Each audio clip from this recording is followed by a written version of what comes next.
Mr. Chairman, welcome back here. You won substantially on Tuesday night. Not all of your colleagues in the Texas House did. Why do you think your district was so different? You guys both campaigned as hard as anybody else, but you came out way ahead and on top. We're very pleased with the results. I'm proud to be resoundingly elected with nearly 66% of the vote in House District 67. These are folks that I've represented for a long time, now running for my 7th term in the Texas House, and they know that I've kept my commitments. They know I've kept my promises to them. I've delivered on property tax relief, on issues relating to the Second Amendment, the protection of personal liberties and the right to life, and all of the great victories that we've had are things that they know I've rolled up my sleeves to deliver for them. And more importantly, though, Jason, we've been for months now focused on listening to the voters, the issues that are important to them, not getting bogged down in all the political distractions, and working really hard. I've got a great team of supporters, a great message, and our plan worked, and I'm very grateful to be the Republican primary nominee for House District 67. When I look at you as a candidate and look at your colleagues, you guys stand for a lot of the same things, but they had a lot more trouble than you did. I wonder why you had I don't want to say an easier run, but you came out with a 30-point margin win. Well, it wasn't easy. It wasn't an easy run. It's something that for the past few months, we've, especially the past few weeks, as early voting has commenced, we've spent every waking hour thinking about our voters and talking to them and listening to them and meeting them at the polls. So I can't speak to other districts, but I know that in my district, what Republican primary voters were telling me is that they're concerned about border security, they're concerned about property tax relief, they want parental choice in education, they want Republicans to govern like Republicans. And so if other Republicans across the state lost their re-elections or are headed to runoffs because they haven't kept their promises or haven't actually governed like Republicans, then I'll let them speak to that. But as for me, I think the reason I was so resoundingly re-elected is because I've kept my promises and I've actually been the conservative that I am to my core, that I've always promised to be. You were one of the House managers in the impeachment trial of Ken Paxton. He actively campaigned against you. Are you surprised at the result at the end of the day? Because both of you guys are Collin County guys. No, I'm not. I did what I thought was right. I have no regrets. To me, corruption is corruption, whether it's a Republican or a Democrat. And what Republican voters in House District 67 who know me well and know what I stand for and know my role in the impeachment trial, what they told us is that they agree. Resoundingly, Republican primary voters want good government, want a trustworthy government, want to root out corruption, want to focus on the things that we should be doing: border security, property tax relief, improving education. And so I haven't been ashamed of it. I haven't been quiet about it, and I'm proud and really humbled to receive, like I said, nearly 66% of support from Republican primary voters. Let me ask you about Dade Phelan, Speaker of the Texas House, representative from Beaumont. He was forced into a runoff election. What was your reaction to the numbers Tuesday night? Well, of course, we were focused on my race, Sure. and we were proud to have been reelected. And when it comes to the speaker, look, there's no mistake and no secret that I'm a proud supporter of Speaker Phelan. He is the most conservative speaker in the history of the Texas House. Well, why did he have trouble then? Well, I think look at the forces that came against him. Speaker Phelan in his district, District 21, you've got 3 counties. You've got Orange County, Jefferson County, and Jasper County. Right. 3 different candidates. You had the lieutenant governor who actively campaigned. First time in my lifetime, in my legislative history, I think maybe in Texas history, where a sitting lieutenant governor has actively campaigned against the Speaker of the House. You had President Trump come in. But Speaker Phelan serves his district well. He and his family are involved in their district. They know their district. And he's delivered on the conservative priorities that are important to Republican primary voters. If you look back at what we've accomplished over the past couple sessions, you would be hard-pressed to find a major conservative priority that did not pass. And the ones that did pass, passed because of Speaker Phelan's leadership.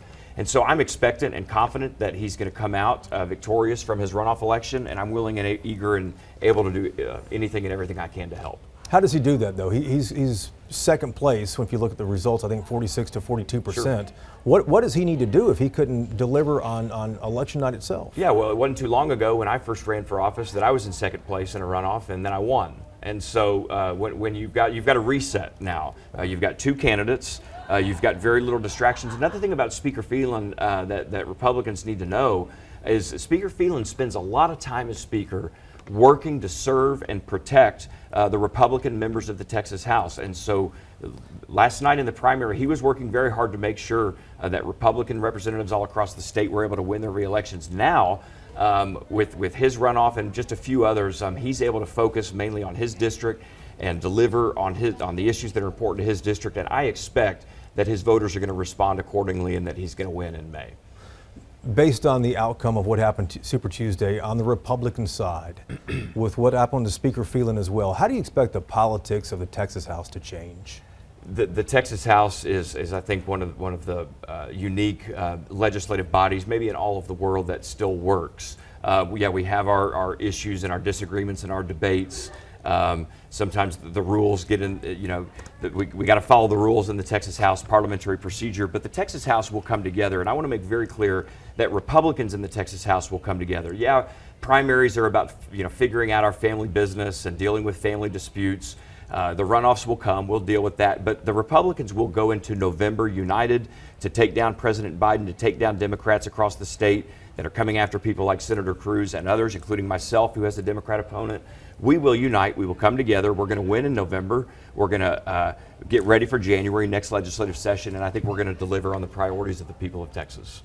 I mean, respectfully, that sounds good, but there's a huge divide in the Republican Party. Sure. There's no one coming together right now in the GOP. Well, I don't necessarily think that's true. There's a divide. You think so? And we've got our political squabbles and our debates and our divisions in the Republican Party, but this happens, and this has happened before.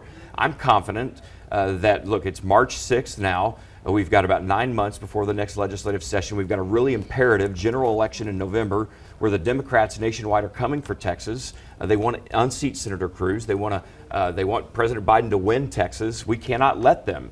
And what that's going to take, and what it's going to take to save this country and save this state, where Texas is going to play a very unique role, is for Republicans here in Texas, all across the Republican spectrum, to come together, to unite, to figure out that we're not the enemy one to another, and to really put our targets and our focus on the Democrats who want to turn Texas blue. Let me ask you about school vouchers. Is Texas now a lot closer to finally getting these passed because of what happened on Super Tuesday? Yeah, I think so. And anyone who isn't willing to admit that has their heads buried in the sand. What happened last night, this week in the election, is a resounding victory for school choice, for parental choice.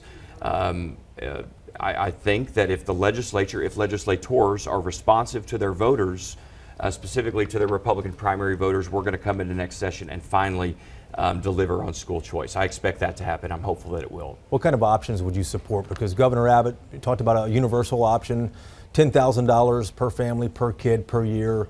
There were others talking about, let's give the school allotment, $6,500 per family per year. What would you support? Well, what absolutely has to happen, and what I think can happen and needs to happen, is a major investment in public education. We need to pay our teachers more.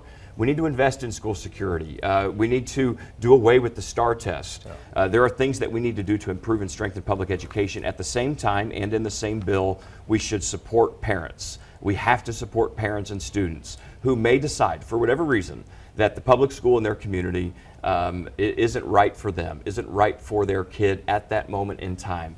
And give them the option, the choice, and the power to take their kids out, put them in a private school, in a charter school, in a home school.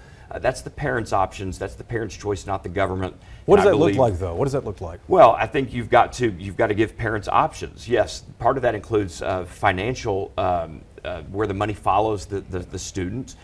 If you remove a student from a public school and you homeschool them, or if you private school, or making sure that money is following the student in the form of a voucher, an educational savings account. But it's also making sure, and this is very important, that the government that there's no strings attached to private schools, to parochial schools, to homeschooling. We want to make sure that parents are free to educate, to raise up their kids in the way that they want without unnecessary government interference. We can do that like other states have done. We must do that while at the same time supporting and investing in public education. I believe we can do both, and I believe that we will next session. Is that no strings attached, meaning no accountability for private schools that get public money? The ultimate accountability is parents. Without question, the ultimate accountability is parents. And by the way, we need to relook at and revise accountability in public education as well, including the STAR test. We should do away with the STAR test and come up with some assessment and accountability measure that actually works. But ultimately, what I believe is that parents are the ultimate form of accountability for their kids, and will ultimately choose best what's best for their kids and their families. What do you expect the next legislative session to look like? It's going to be unique. A lot of new members will be there. Yeah, a lot of new members, which that's happened, and I think there were 41, maybe 42 in my freshman class. Nearly a third of the Texas House when I came in 2013 was new. That was unique. Subsequent sessions are always unique. Next session will be unique. I believe a lot of people right now who are betting against the Texas House, who are betting against the House and the Senate working together. I've been doing this long enough to know that we can and will put our differences aside. The House and the Senate, under the leadership of Speaker Phelan and Lieutenant Governor Patrick and Governor Abbott, will come together. We will focus, be laser focused on the priorities of the people of Texas, and will deliver on their behalf just like we have over the past few sessions. Jeff, congratulations. Thank you. Thanks, Jason.